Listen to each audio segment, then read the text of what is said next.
We're working down at Mermaid Quay, one of the biggest schemes we've got going in terms of sewer rehabilitation, and this is because we've got a huge problem down there with blockages. Fat, particularly from all the restaurants down around the Bay area. The size of the fatberg which has developed down in Mermaid Quay is something to behold. We've taken out over 800 tonnes of sewerage down there.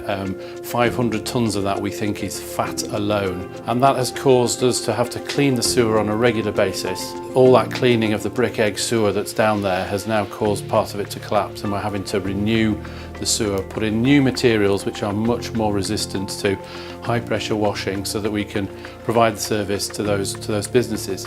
It's probably fair to say that we couldn't have a more challenging scheme in a more challenging area.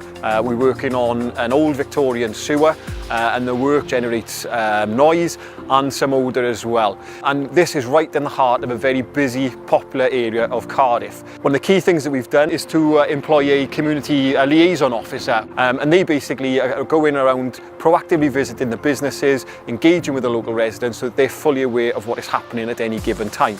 We've also got a unit here in Mermaid Quay, so as a company we've got a visible presence here, so if people have got any questions about the work then they can just pop in and we'll answer those questions for them. Since Welsh Water contacted me about the work, my experience has been mostly positive.